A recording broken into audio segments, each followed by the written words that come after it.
జగన్నాథ మందిరంలో జరిగే ఈ అద్భుతాలు వింటే మీరు ఆశ్చర్యపోతారు. జగన్నాథుని మందిరం మీద ఒక జెండా ఉంటుంది కదా, ఆ జెండా మామూలుగా గాలి ఏ వైపు అయితే వీస్తుందో ఆ వైపు ఎగరాలి కదా. కానీ ఈ పూరి జగన్నాథ మందిరం మీద ఉండే జెండా గాలి ఏ వైపు అయితే వీస్తుందో దానికి వ్యతిరేక దిక్కున ఎగురుతుంది. ఈ మందిరం ఎంత బాగా నిర్మించారు అంటే ఈ గుడి నీడ ఎటు వైపు కూడా పడదు. అలాగే గుడి లోపలికి వెళితే బయట నుండి ఒక శబ్దం కూడా వినపడదు. గుడి పక్కనే పెద్ద సముద్రం ఉంది, అయినా కూడా గుడి లోపలికి వెళితే నిశ్శబ్దంగా ఉంటుంది. ఈ గుడి పై నుండి ఏరోప్లేన్ కానీ హెలికాప్టర్ కానీ ఆఖరికి ఏ పక్షి కూడా వెళ్ళదు. అన్నిటికంటే పెద్ద ఆశ్చర్యం ఏంటి అంటే ఈ గుడిలో ప్రసాదం 7 కుండలు నిలువుగా ఒకదానిపైన ఒకటి పెట్టి వండుతారు. ఇలా చేసినప్పుడు మొదటిగా ఏ కుండలో ఉన్న ప్రసాదం తయారు అవ్వాలో చెప్పండి? క్రింద ఉన్న కుండలో కదా. కానీ మొదటిగా ప్రసాదం పైన ఉన్న మొదటి కుండలో తయారవుతుంది. ఈ గుడికి ఎంత మంది భక్తులు వచ్చినా ఇప్పటి వరకు గుడిలో ఒక్క రోజు కూడా ప్రసాదం తక్కువ అనేది లేదు. అలా అని కొంచెం కూడా వృధా కూడా అవలేదు. అందుకే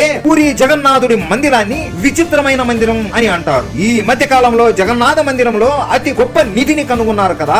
ఆ నిధి ఇప్పటి డబ్బులతో పోలిస్తే ఎంత ఉంటుందో మీకు తెలిస్తే కామెంట్ చేయండి. జగన్నాథుడు అంటే మీకు ఇష్టం ఉంటే జై జగన్నాథ అని కామెంట్ చేసి సబ్స్క్రైబ్ చేసుకోండి.